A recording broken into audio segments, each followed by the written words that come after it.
Welcome to The Explainer.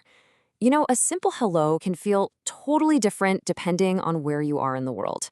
Well, today, we're diving into Korean communication. And believe me, it's a world where how you say something can be way more important than what you actually say. So let's just jump right in. Do you know how to really say hello in Korea? Now, that might sound like a simple question, but trust me, in Korea, it unlocks this entire universe of social rules. Because you're about to find out a greeting there, it's never just a greeting. Think about it like this. That first hello isn't just you being polite. It's a social signal. It's your first move in a delicate dance. Right from that very first moment, you're setting the tone, you're defining the relationship, and you're showing that you get the rules of the game. All right, let's get into our first section here. So what does this actually look like in practice? A proper Korean greeting, well, it's not just about the words you say. It's a full body expression. And what's crazy is that all of this, the bow, the eye contact, the words, it happens in a split second. It all comes together instantly.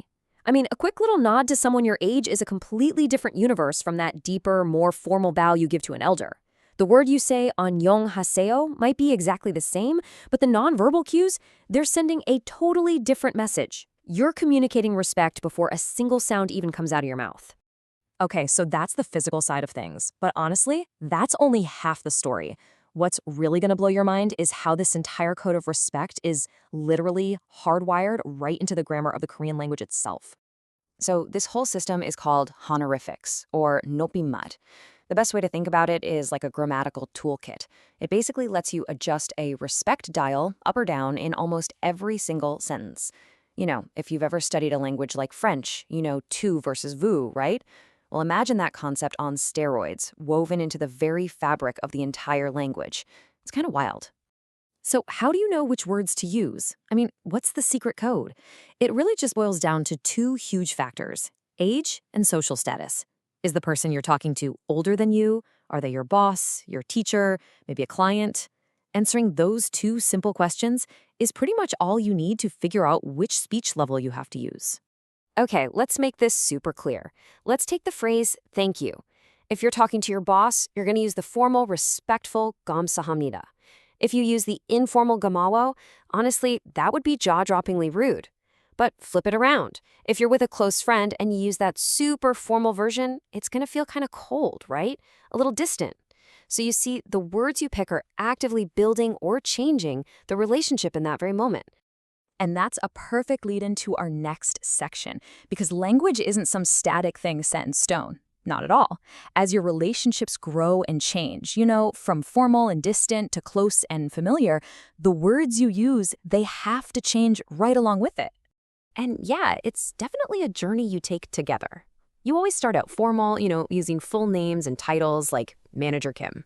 Then, as you get a little closer, you might switch to these relational terms.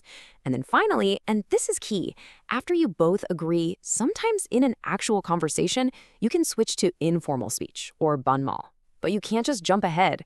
Trying to skip these steps? Oh, that would be a huge misstep. Seriously rude. This is where the language gets really cool and just so personal. Instead of just using first names all the time, people use these relational terms constantly. Now, they literally mean older brother or older sister, but they're used for so much more. Friends, coworkers, anyone you're close with who's a bit older, it's this really beautiful way of pulling people into a sort of warm, family-like circle. It just creates this instant sense of closeness. All right, for our final section, we need to dig a little deeper.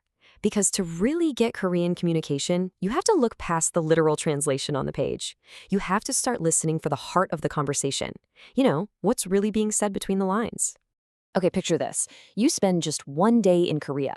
I guarantee you will hear this phrase over and over. 밥 먹었어요?